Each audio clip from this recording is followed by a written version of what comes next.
haven't done a basic training in 8 years. It's been a long time since I sat with a group of people who are just starting their process in human design. I'm on my last physical tour, and I wanted to make sure that there was an actual example of the way in which I think a living design program should be taught. So I don't know whether you're fortunate or unfortunate. I was much kinder when I first started training people than I am today. So we'll see how you manage.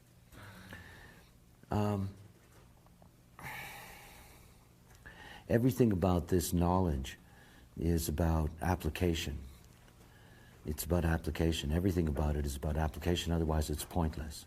Human design is very interesting. There's a tremendous amount of knowledge that's available in the study of human design, but it's secondary, unless you're a projector, it's secondary to your process. The process is about the application of strategy. Basically, what I'm going to show you today and tomorrow is the price you'll pay if you don't follow your strategy. The price that you've been paying all along. The only difference is it gets worse once you understand how it works and you don't do anything about it. So today may be uncomfortable for you. The more uncomfortable it is, in fact, the better job I'm doing. Tomorrow I'll make you feel better. I'll give you all kinds of tricks and clues and ways in which you can get around the interference of your mind. But the first thing is to come to grips with what your design really is and what it means. You know, in human design we talk a lot about the not self, and yet it's very difficult in essence for you to grasp that until you have a real guide to not only what the not self is, but what the not self is in you. And also to begin to see what makes the awakeness in you possible. And that is, you know, where your authority is in this life, where you can find that place inside of you to make reliable decisions as yourself. All of it begins with what happens to you when you see your design. It's very important for you in this process that while we're going through this, please have your charts out. And if you have charts of lovers, friends, relatives, children, dogs, cats, you put them out as well. Because what we're going to go through is a process of not simply understanding the horror in your life, but let's introduce you to the horror in everybody's life around you so that you begin to see the reality of what I'm expressing for you. Remember that this is logical knowledge and it's empirical. That means that anything that I describe to you, if you don't see that in the reality of those around you, there's got to be something wrong. And so it's very important for you to take this knowledge and use this knowledge actively. In other words, in this process today, don't just look at yourself. Make sure you've got a good view of the main people in your life so that you can begin to grasp what's going on. When you're looking at a human design chart, there's something very, very basic to grasp. It's one of the most basic things and one of the most important things about understanding how little you actually know about yourself. Look at this configuration here. Now, when we do a human design analysis, what we're looking at is that we're looking at two specific points. And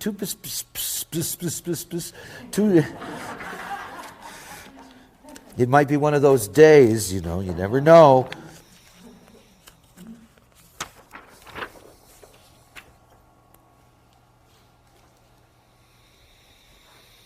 I want you to understand something about what you see in your body graph and what your body graph actually represents to you. You know, everything about human design is its relationship to genetics. When you look at the hexagrams, the gates, and you look at the hexagram chops, each of these chops represent a structure of amino acids in the body. And it means that when you're looking at the wheel, basically you're looking at the potential of all life. All life. In other words, when you're looking at that wheel, every single one of these 64 potentials, this is the way our codons, that is our genetic structure, is built. It's built on these 64 variations. But when you look at your design, what you see in your design is that your design does not activate all of these things. It doesn't. As a matter of fact, you're lucky if you activate maybe 20 gates out of the 64. In other words, there's an enormous amount of information here that's not active in your design. Now look, that does not mean that you don't have any of those amino acids. You'd be dead. What it means is that built into all of us are receptors. When you look at your body graph and you look at every single one of those gates, whether they're defined or not, what they represent is receptors, because that's what they are. Now look, when we do a calculation for somebody, the calculation that we do is that we take the exact time. Time is very, very important, the accuracy of time. We take as accurate a time as we can possibly get, and what we do is we make a calculation for that time and place of birth. And when we make that calculation for that time and place of birth, what we get is that the astrological information, that is the position of these various objects, we get to translate them into hexagrams and lines of the I Ching. So for example, in this case we have the personality sun, and the personality sun is in the first gate in the 6th line. And if you look here, here's the first gate in Scorpio, and approximately here is the 6th line. Now what makes human design unusual is that the information that is here on the outside we bring into the body. And what we see in the body then, is that we see imprinting. Here's the first gate. Here's the activation from this information over here. It's translated from here down into the G center, and there you have the first gate. Now look, what you're looking at in a human design body graph is that you're not looking at your genetic code. What you're looking at is your differentiation imprinting. Differentiation imprinting. Everybody is different. That is, everybody is designed different. And what you get to see in the body graph is not sameness. That's the whole wheel. Okay, that's all of life. You get to see how you're particularly differentiated. Now think about what that means. We have a lot of conversation. We have a lot of dialogue now about the subject of cloning. And as you know, in cloning, you can take any cell from my body. I can scratch a cell off my hand as I'm doing now, and that cell, in the center of that cell, in the nucleus of that cell, is all of the genetic information that's me. All of it. All of it. That's why we can take a single cell, and out of that single cell, we can clone something out of that single cell. Now, we have billions of cells. You have billions of cells in your body, and every single one of them in their nucleus carries your DNA, RNA, carries your information and your code. But they don't all make you, obviously. Otherwise, we'd be a funny-looking creature, wouldn't we? You know, there'd be 2 billion of us sort of, stapled to each other. It doesn't work that way. What happens is that in that nucleus of that cell, only certain aspects are imprinted.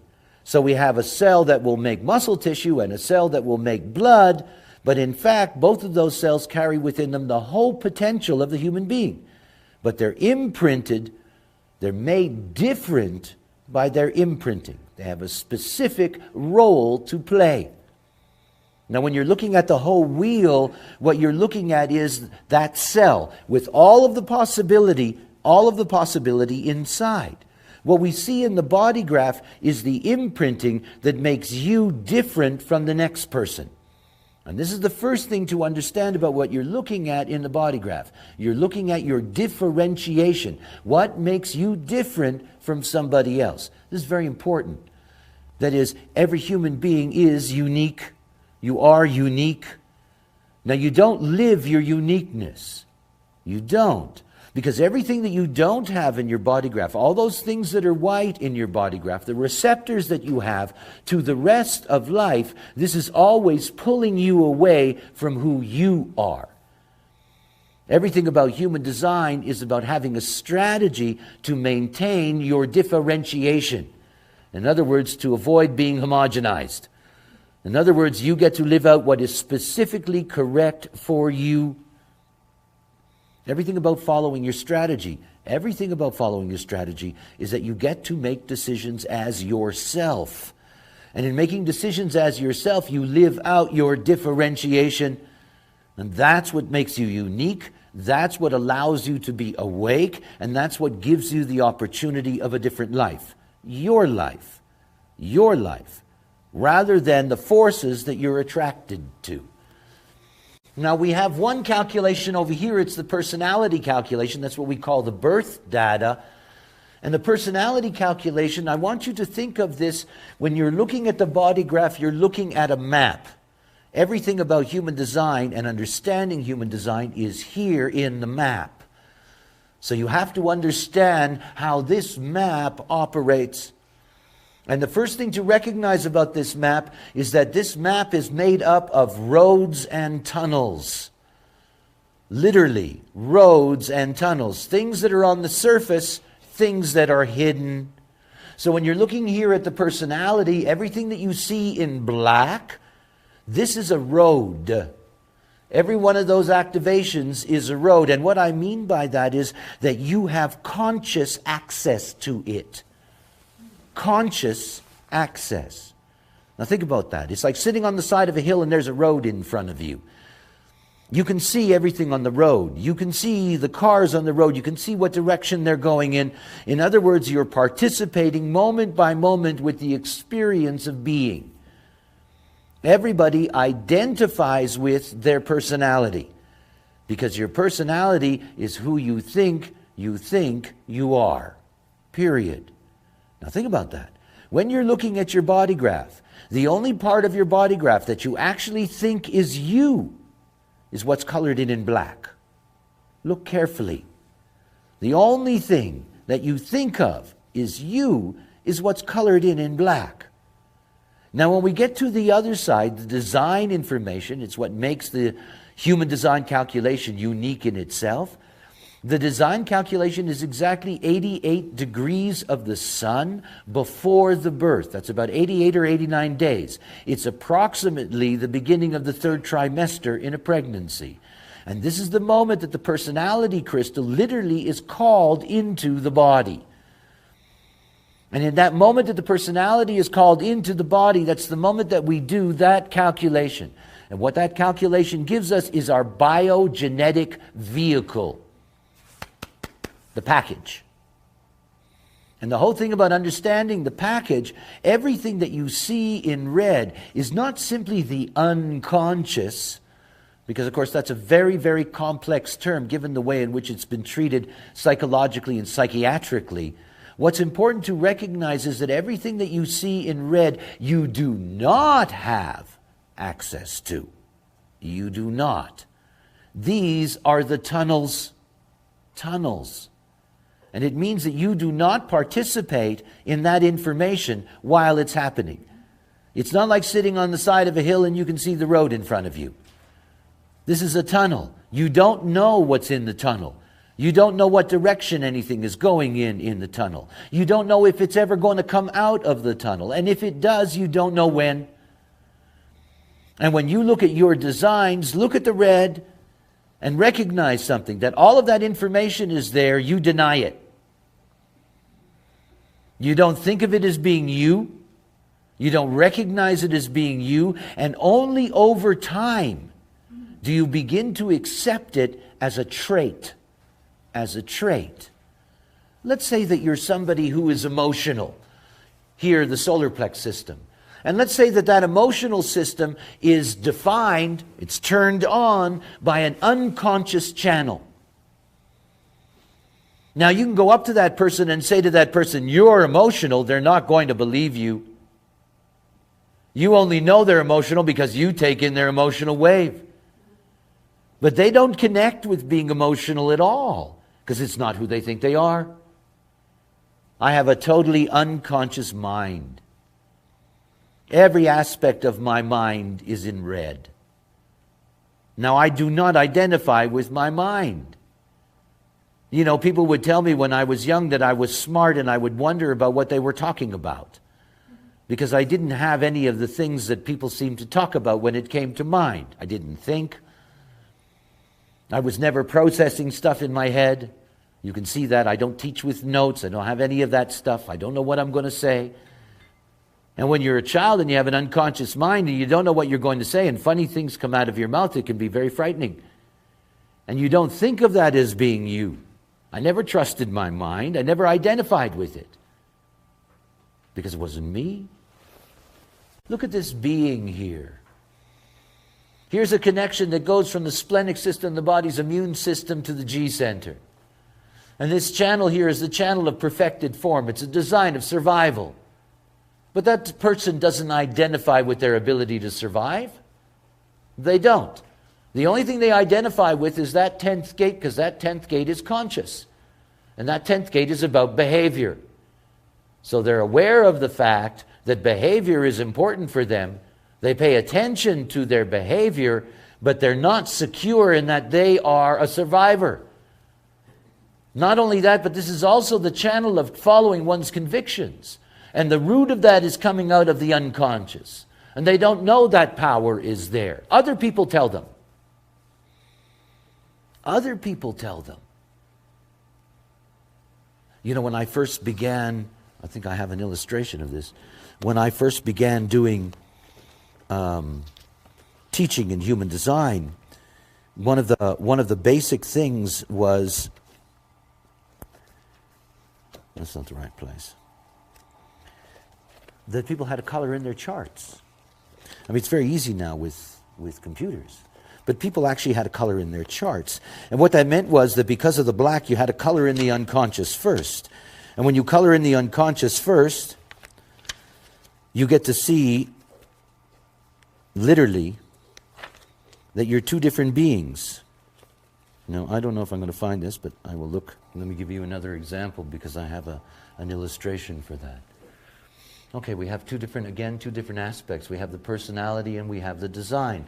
So one of the things that you have to deal with is this very, very simple reality first. That is, this is who you consider to be yourself. This is something you don't recognize. And yet the two of them come together and become something else entirely. In other words, you barely know a third of yourself to begin with. To begin with. And it's not like having your unconscious revealed means that you're going to be able to recognize it. It just means that slowly but surely you'll begin to understand what is a part of your nature. But it's only following your strategy that's going to allow you to live out who you are. Now look at this configuration. We have a number of definitions. This is a single definition manifesting generator, an emotional manifesting generator. Here is an example of the root being connected to the emotional system. And when you look at this root connected to the emotional system, out of the root it's conscious, and going into the emotions it's unconscious. There's also another connection to the emotional system from the sacral, and it's all unconscious. Now think about what that means. This person doesn't know they're emotional. They do not identify with their emotional system. They don't. Everybody else does. And over time, when somebody says to them, you're emotional, they say, well, that's the way it seems to be. But it's not, yes, I'm an emotional person. Because they don't identify with being an emotional person. Look at their mind. Here you have a defined azna center. You would look at this and say, all right, there's a fixed mind. But you have to recognize how uncomfortable this person is with their mind, because the entry of the mind into the throat is unconscious. If you have an outlet to the throat that's unconscious, you never know what you're going to say. And you don't identify with what you say. Because you don't know what you're going to say, and you don't know when you're going to say it, and you don't know why you say it. It just simply jumps out of the unconscious. And this is not somebody that identifies with their mind. They're so upset by the fact that every time they come up with an idea, that's the 11th gate, you know, that idea is expressed in a way that they never imagined. And they don't know why. Because it's the unconscious at work. Now look, if you just look at this person,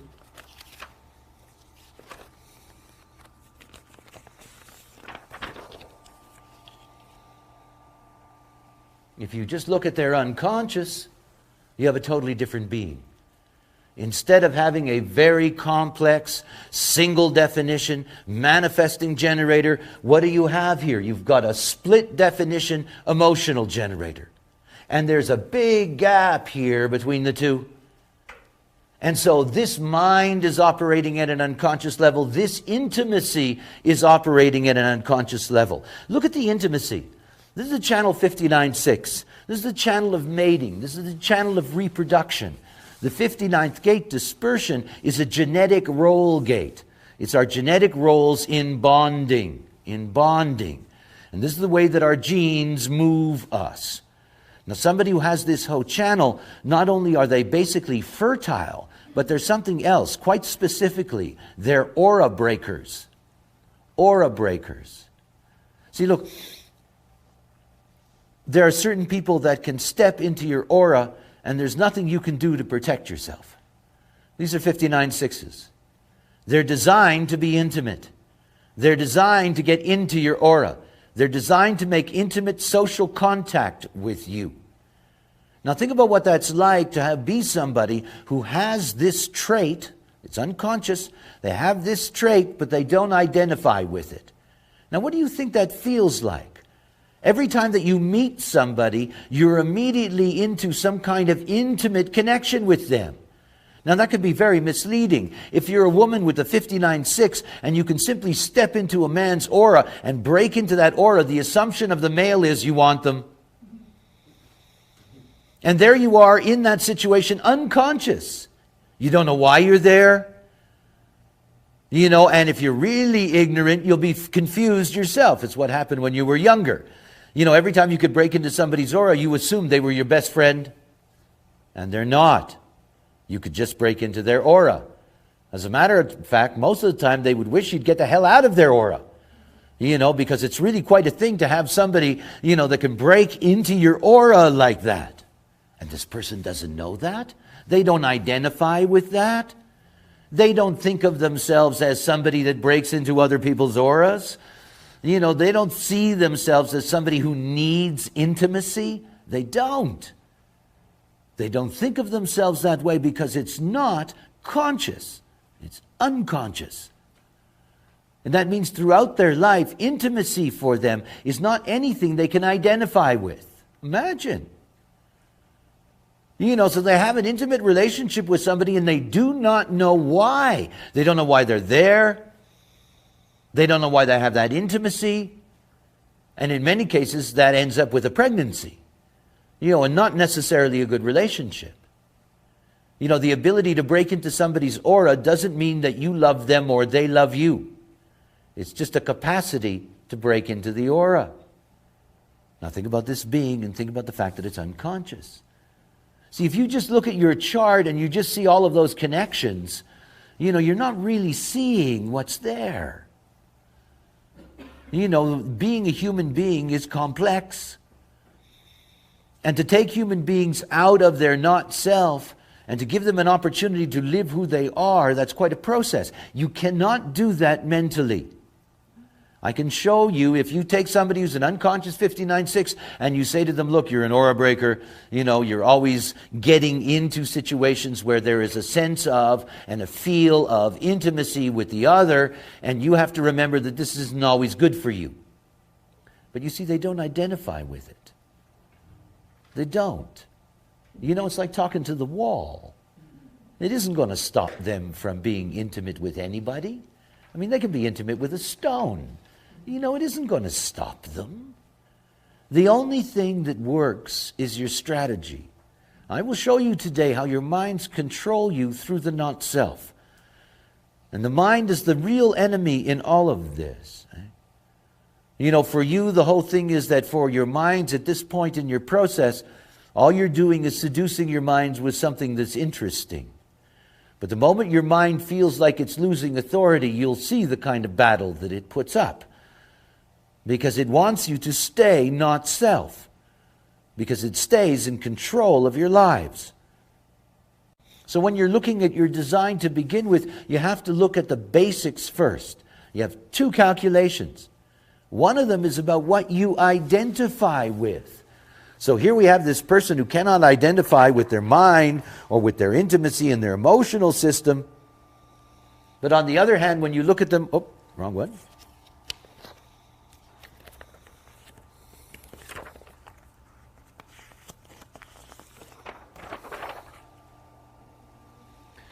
Now, when you look only at their personality, what you're seeing within the context of the personality, only the black lines, you can see that here is their pure manifesting, generating, and their emotional nature.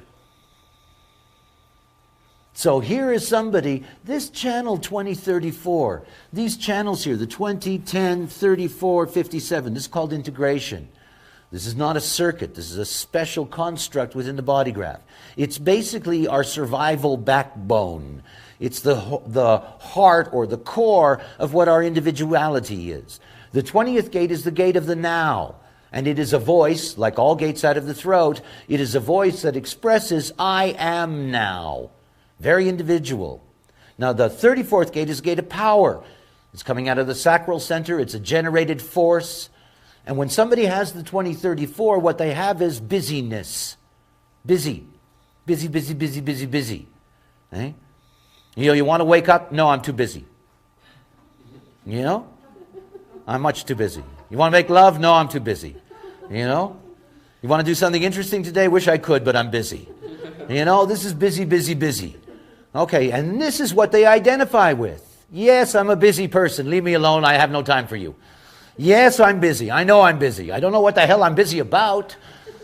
And I'm not busy for myself, but I'm very, very busy right now. Not only that, I'm very busy being either social or antisocial, because that's what this channel is, being social or antisocial. Now, this is what this person identifies with.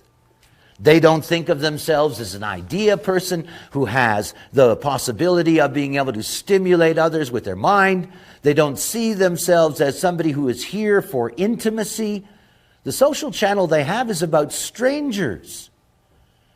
So they're always busy being social with strangers, and that ends up being all kinds of intimacies that end up in trouble. They didn't want the intimacy. That's not who they think of as themselves. They're just busy either being social or antisocial. They're busy with their trip, period. And they're totally overwhelmed by their busyness. That's what they identify with. And the moment that they're being busy with somebody socially ends up being intimacy, they're messed up. Oh, I didn't want this. I didn't want this.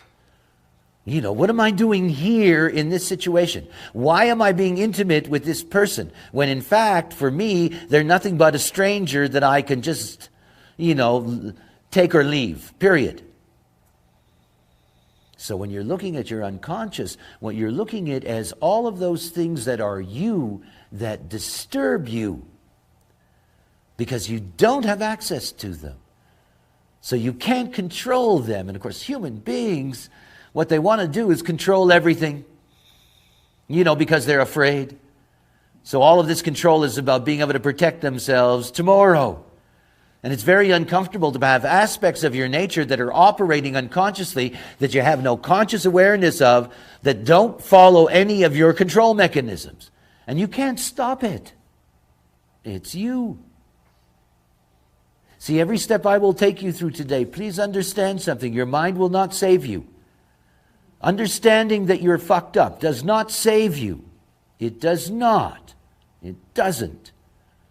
The only thing that can transform your life is that you begin to make decisions as yourself, period.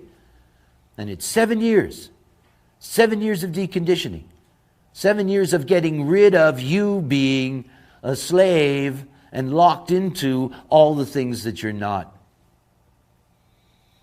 By looking at the calculations and just by looking at the two sets of information, I want you to grasp how little you know about yourself. And that the fact that at least half of the activated functions that are there within you operate without your consent, operate without your awareness, operate without you actively being involved. It's not like you can change that. It's not like you can suddenly make them conscious and give you access to them. It's not like you can control them. It's not like this person can stop being intimate. They can't. The point is not to stop being intimate. It's part of their nature. The point is to be intimate in the right situations with the right people. And then the reward is there. Everything about being yourself is about being correct. And that's not somebody else's judgment of what is correct. That is your correctness. When you're correct, when you're operating correctly, you enter into the right situations. You enter into the right relationships. You enter into what is correct for you. What you eliminate is resistance. Resistance. You can't fight that intimacy. And understand that if this person doesn't understand how all this works, that's what they're doing in their life. They're uncomfortable with their own capacity to be intimate. And that intimacy scares them because they have no access to it. And so they do everything to try to stop it, to avoid it, to get away from it, to punish themselves when it doesn't work over and over again. All of this is just about the unconscious. And that's the least of your problems. Eh? I mean, it's the least. At least the unconscious is you. You know, the fact that you fight against it, your mind fights against it, is that your mind fights against anything that's you. You have to grasp what it means to be a genetically defined bioform, what we are. The genes truly do not work for us in the sense that they're not concerned about our individual lives. They're not. They're concerned about the long-term survivability of our species, which means the genes are only interested in reproduction. I mean, that's what they're interested in. They're interested in reproduction and in nourishment, two things that are essential for us. If you don't reproduce, the species dies out. You know, if you don't produce at least 2 children for every 2 people, the species is going to die out. In Europe right now, you know, the birth rate is 1.8 for all of Europe. It means Europeans are dying out. They just are. What the genes are interested in is making more. If they don't make more, we don't survive as a species. We simply disappear and become extinct. So this is the genetic imperative. It's more important to the genes than anything else you could possibly imagine. I mean, it's so powerful. This imperative simply to make more. And once you've made more, there's something else you have to do. You know, a human child is very complex. You know, they did studies in the Second World War of what's called feral children, children whose parents were killed in the bombings. And they discovered that only children over the age of 7 could survive. It takes 7 years. It takes 7 years, a full cycle. It takes 7 years to nurture the human young long enough so that they have survivability potential and only potential.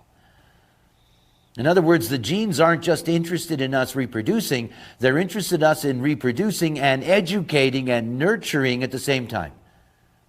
But all of that's for the benefit of the species. It's just for the species. Now think about what that means. Look, genes are very specific in the way in which they operate. They are not interested in sameness. In sameness. You go to a cocktail party or any kind of party, you walk into that party with your design and there's somebody in there who has the same design. Right? You don't notice them. They're not interesting. Your genes don't pay any attention to them. I had an extraordinary example of that in the early years that I was teaching in Spain. And I had 2 women, both of whom had the same design. Both of them had similar friends in common. Both of them had been in the same places at the same time. Both of them took early trainings with me a week apart. They had never met. Same design. They had been in the same places over and over again, never noticed each other. The genes aren't interested in sameness. They're not. It's not reproductive. It's dangerous. Look, when you have a genetic pool, the only way that that genetic pool can develop is that it needs to mutate. And it mutates by bringing in new combinations. New combinations. You know, if you have an isolated village somewhere, you know, in Tennessee, you know, and you've got kids with 6 fingers, you know why. You know, you've got a closed-in gene pool, and sooner or later, that's dangerous. Sameness doesn't work for us. It's a dead-end street. So everything about the genes is what's different. What's different. Different. Now look. Difference is everywhere. Anything that you don't have. Think about it.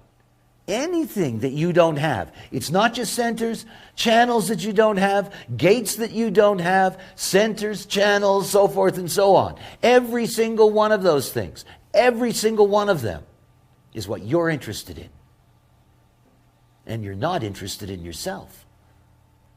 You're only interested in what you're not. Only. Because that's where the genes point you. You know, this business of opposites attracts and blah, blah, blah. You know, this is the genetic game. And that genetic game is fine when it comes to reproduction, but it's horrendous when it comes to trying to wake up. Because everything about you is being conditioned by what's different. And what's different is what you think you're missing. What you think you're missing. You know, if you have a center that's open, what that means is it doesn't work consistently.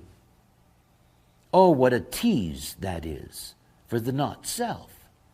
You want it to work consistently. You want to have that too, because that's what's different from you. And it doesn't work consistently. And so what does the mind do? It gets you to pretend that it is working consistently. And oh boy, are you in trouble. Because you live that out. See, the genes, they truly don't care. You know, you have to care. You're the one that has to be able to take charge, and you take charge by living out your strategy. It is the only thing that will work for you. Because only your strategy will align you to what is different, but it is good for you. And only what's good for you in the sense that it's there for you to meet, not there for you to be lost in, not there for you to be conditioned. Everything about your life is that you've been living and are living the not self. Everything. I want you to think about that in another way. We have 3 different ways in which we can look at a human being. And we can look at a human being in many ways. A human being has a character, a human being has a role, and a human being has characteristics.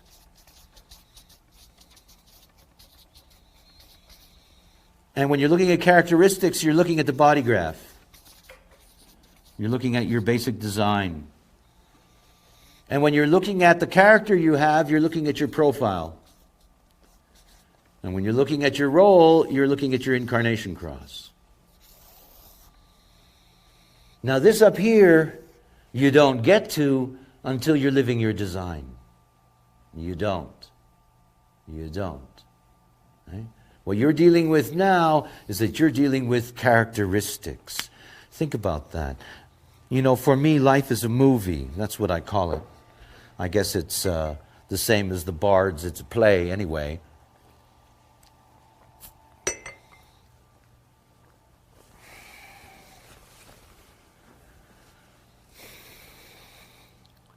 You know, when you have an actor or an actress and they come in for an audition, they actually come in to find out what their character and role is going to be. Because if they have a character and role, they have a better salary, they have a real part in the movie, and they get their name on the credits. You know? But movies don't live on their stars. You know, they're populated with all kinds of background. Those background beings are called extras. Extras. Basically, the not self is an extra. It's just simply out there. It has no real life. You know, it sits in the movie theater stage cafe and it raises the cup and puts it down. And nothing else goes on. That's its life. It's no real life at all. You know, I'm somebody who lives out my character in my role. My profile is a 5-1. I'm a heretical investigator. So I'm a heretic who investigates. And I give you the byproduct of my investigation. And the cross I came in is the cross of the Clarion, left angle cross, transpersonal cross.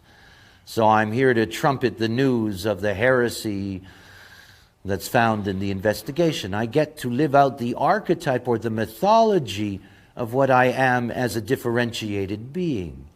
Each and every one of you have the potential to live out your character and role.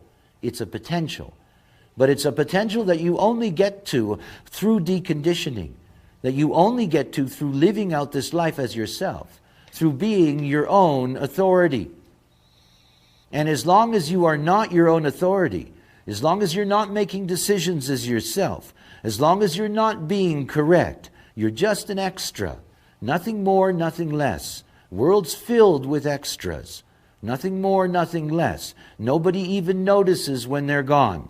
And they don't get their names at the end of the film. No credits, nothing. You know?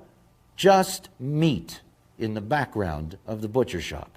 Nothing more, nothing less. You know, incarnation is very specific. It's into the meat.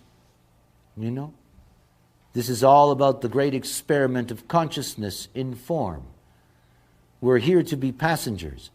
We're here to be passenger consciousness and to allow our forms to live out their process correctly. Correctly. If you do that, you discover your unique mythology. It's really there. You get to live out what your character is. You get to live out your role. You get to see the perfection of your uniqueness. And you get past the point of differentiation. You become really, truly unique. No measurement. This is not about, learning about gates and channels. It's about understanding the horror of not beginning the process of deconditioning. Because the deconditioning is so incredibly deep. It's all in these open spaces, centers. We became nine-centered beings in the 1780s. And the nine-centered being is very complex. And when you look at these various centers, these 9 different hubs, you have to recognize something about the way in which the open center works.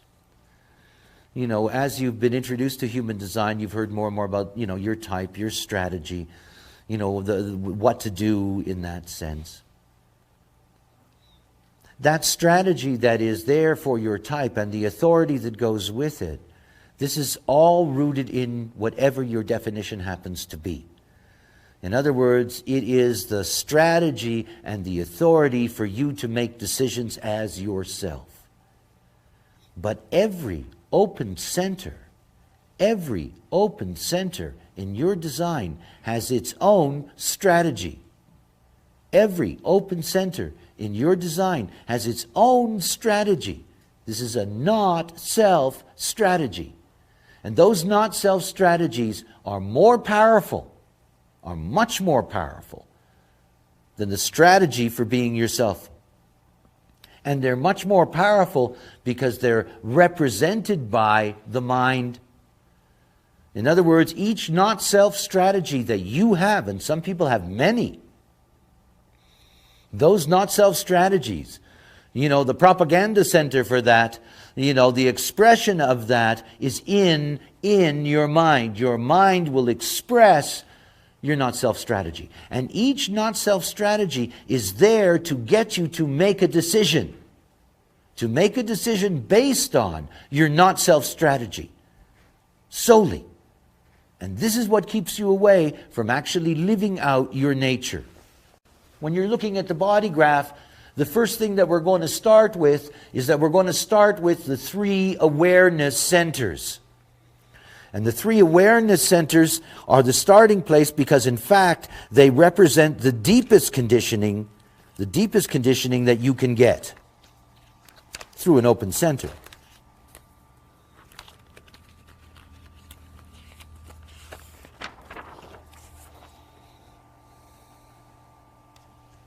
And we're going to begin over here with the splenic center.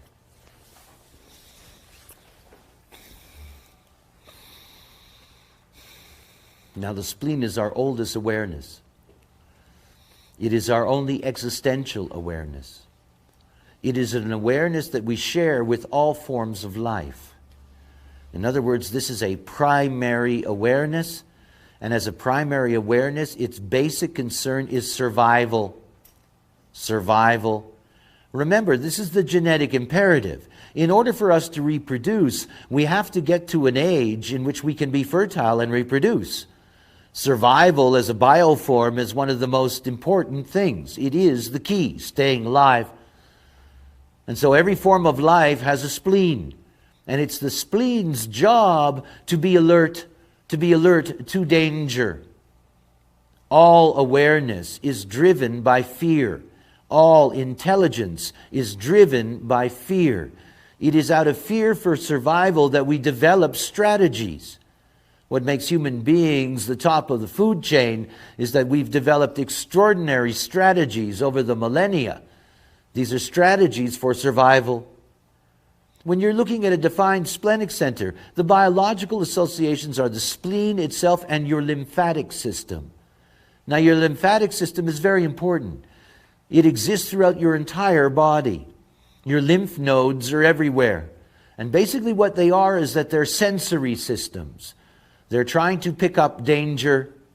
It's like little acoustic or visual or olfactory functions inside of you that are all waiting there and are very alert to bacteria coming in, to bad vibrations coming in, whatever the case may be.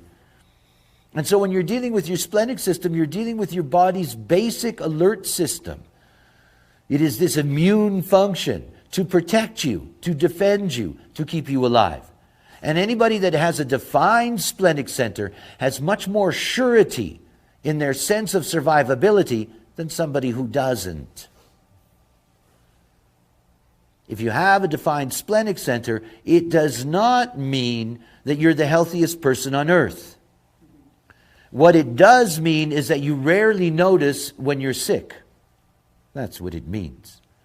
And that only when your immune system is overwhelmed are you actually going to become ill. Somebody like me with a very powerful immune system, despite poisoning my body all my life, I appear to be rather healthy. Nonetheless, one of these days I'll just drop dead. My immune system will be overwhelmed and the story will be over.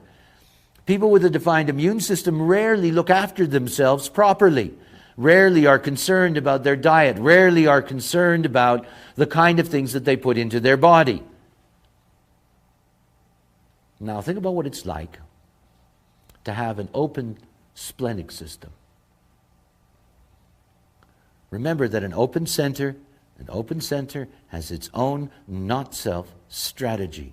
And that not-self strategy doesn't start when you're an adult, it starts the moment you come out of the womb.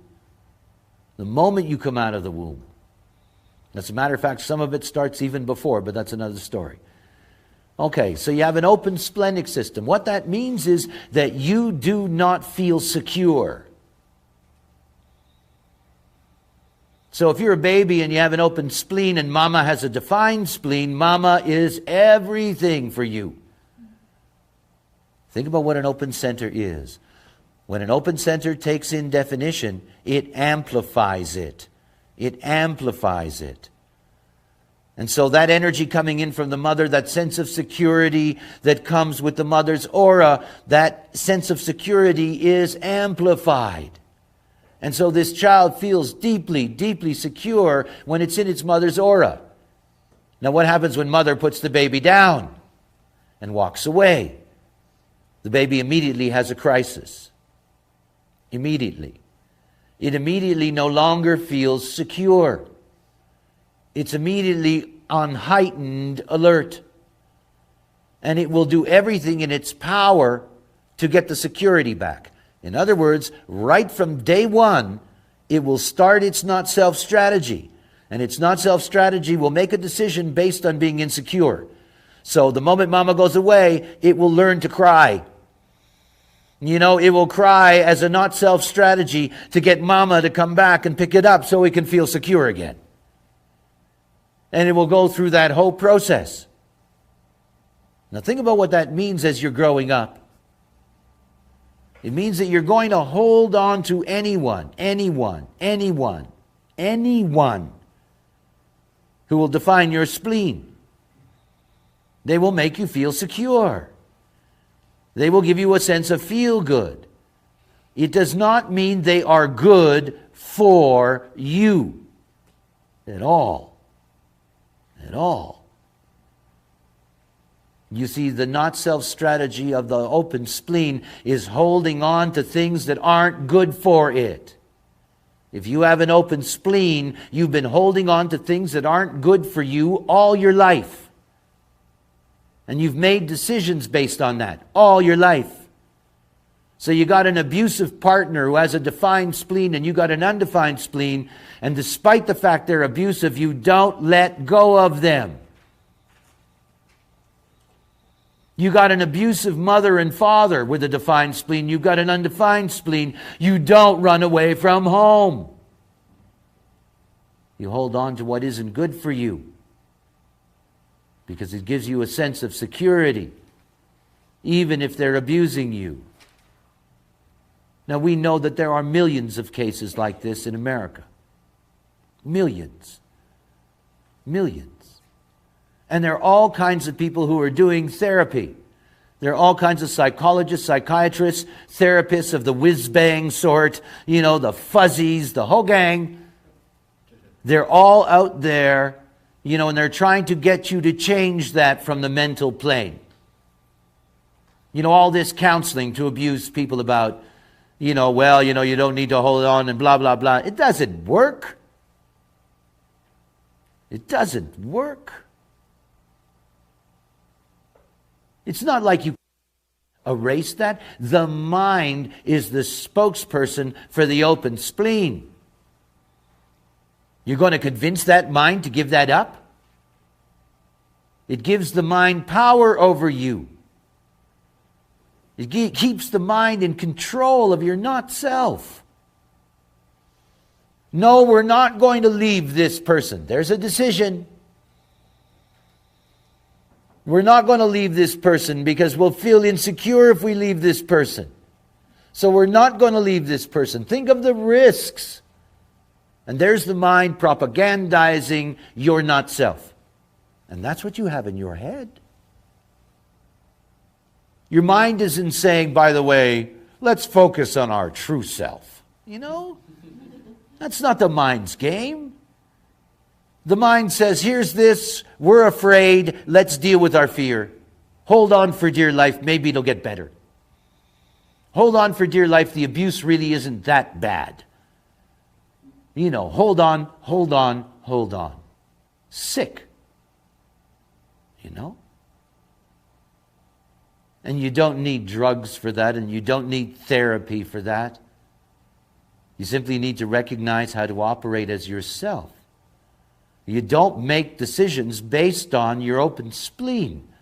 You make decisions based on what's correct for you, which means that when you enter into a relationship with somebody or leave a relationship with somebody, it's correct for you.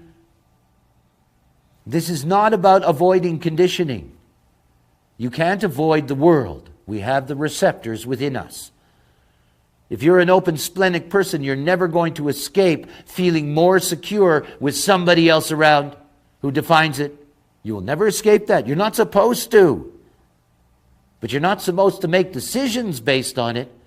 You're not supposed to be messed up by it, a prisoner of it, a victim of it. You're simply here to enter into the right relationship, to be with the right splenic being, so that you can operate correctly as yourself and still feel secure. Your mind will not help you. It's not working for you now. It hasn't been working for you ever. That's not its job. Right? Okay.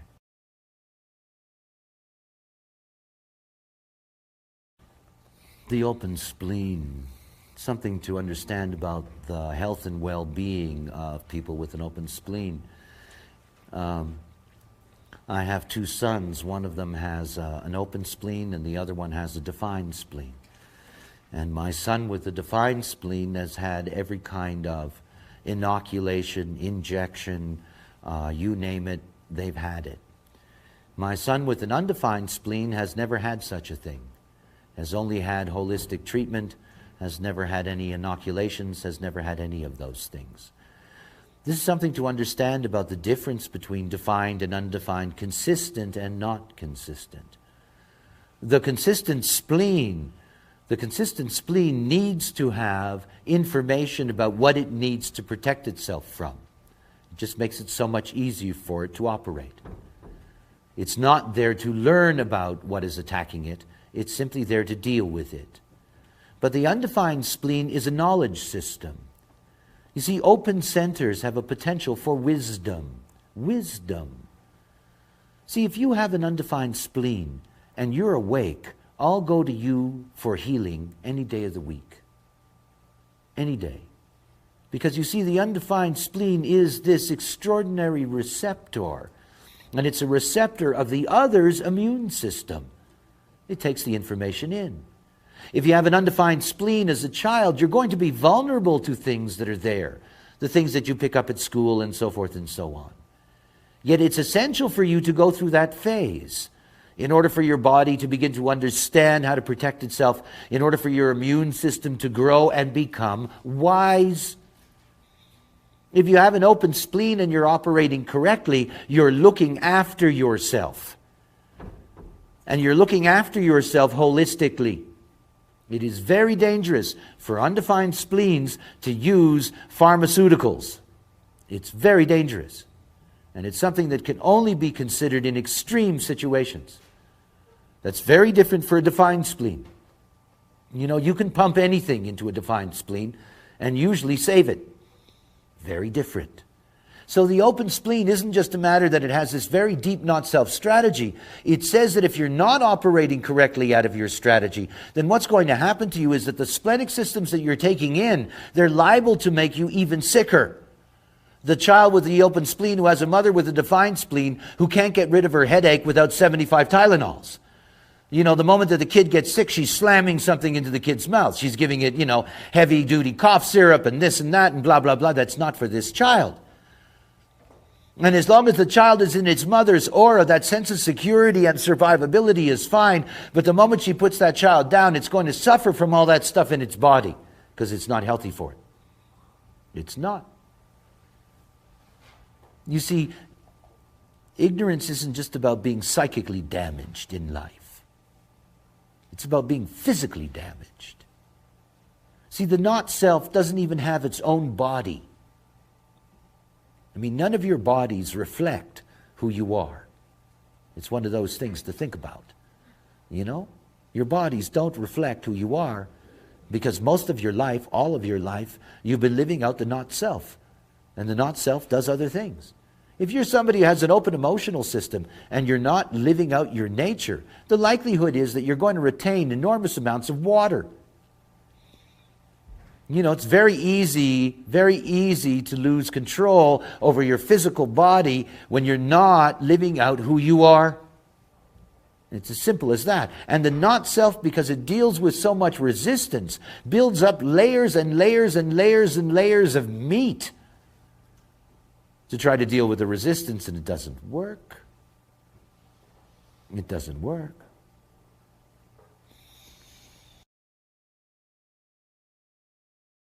The second awareness center is the mind, the cookie box, the toy box, the silly place. Wonderful, wonderful though it may be. It's something to understand about mind. You know, human beings are the only forms that operate out of a conceptual plane. And the moment that we moved away from our primary awareness, which is splenic, existential, about survival, we moved into another realm entirely. That is, we moved into the realm of the mental plane and we moved into the realm of the visual. Everything about the nature of Maya, this word Maya, it comes from the Sanskrit root ma, that means to measure. To measure. And Maya is measurement. It's what we do in this life. We have this and that and up and down and in and out and on and on. It's all measurement. All of it. The mind is a measuring machine. It is the mind that creates your Maya. After all. You know, it's one of my favorite stories of I was a disappeared person and I ended up on this little island in the Mediterranean and the first person I met introduced himself as God. And I thought, well, I'm in the right place. Eh? I mean, there's some real wackos here. Eh? And I sort of said, well, hello. And he said to me, you don't believe me? And I said, nah. And he said to me, well, let me put it to you this way. When I die, I'm going to take you with me and everything else. And of course, he was right. I mean, when I die, I'm going to take you with me too. Right? The mind is an extraordinary thing. It makes up the Maya. Your mind is making up the Maya all the time. You're measuring all the time. In the years that I did readings, and thousands of readings, the only thing that I ever met was the not-self and its unhappiness with its not-self. And not that it didn't want to get rid of the not-self. It didn't want to get rid of the not-self. It wanted to make the not-self a better not-self. So all these human beings who can't stand themselves, which is always the wrong person anyway, but nonetheless, can't stand themselves and want to make their not-self more successful. Madness. And all measurement. I want to be smarter, faster. I want to be awake. I want to be different from them. I want to be this, I want to be that, blah, blah, blah, on and on. It's just a mental trip. When you look at the body graph, you can see the limitation of the mind. The only thing the mind can connect to is the throat. It doesn't connect directly to a motor. It isn't about doing, even the throat itself, where the mind gets to. Of the 11 gates of the throat, only 4 of them have the potential for action. It's not like mind is intended to do. It isn't. It isn't. Mind is here for communication. Communication. The glory of mind is our experience here. I get to communicate to you. It's interesting, blah, blah, blah. But this is the magic. What I'm waiting for is a different kind of magic. Not this kind of archetypal, hierarchical, you got a heretic who comes and tells you things. The truth is that if each and every one of you are living out your design, you each become a differentiated truth, which actually makes you interesting. Rather than the homogenized furniture world that you live in which it's not interesting at all. Talk about the same problems, same not-self dilemmas, same not-self strategies. None of that is of any value.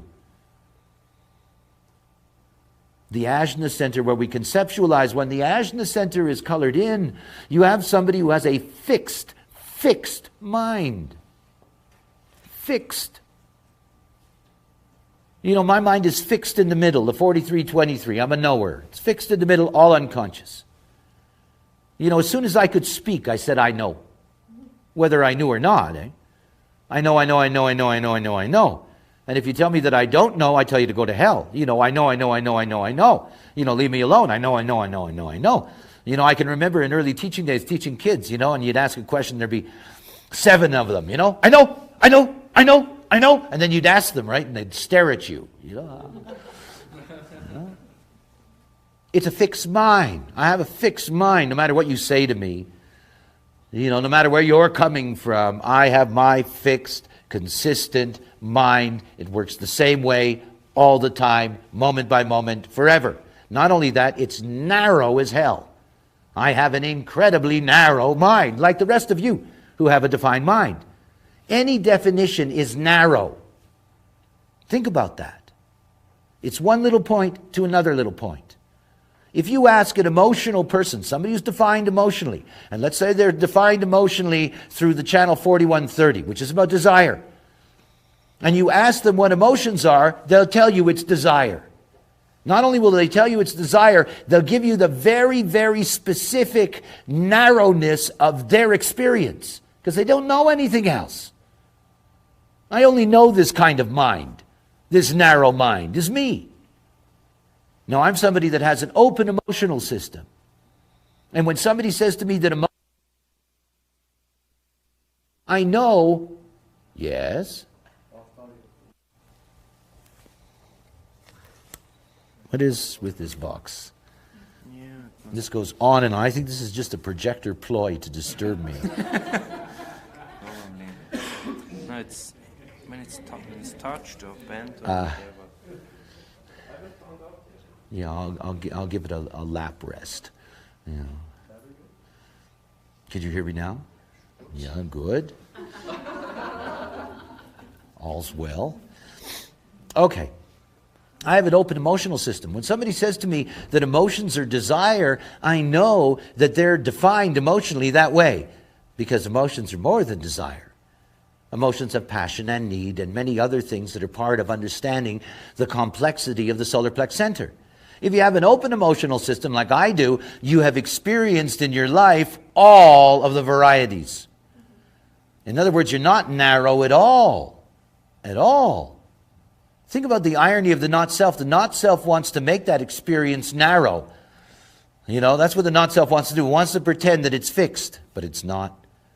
And it's important for you to understand that in an open center, the moment that you're really living out your design, those open centers become the environment in which real wisdom comes into your life. Your design, your definition is the student. The open centers are your courses.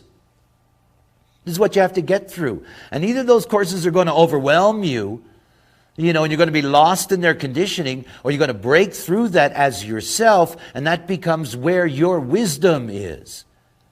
My wisdom is not my mind. I have no control over all of that. It's who I am, and it just operates. But what I've been able to learn in this life is through all those areas that are open in me. In that I take in all this interesting information.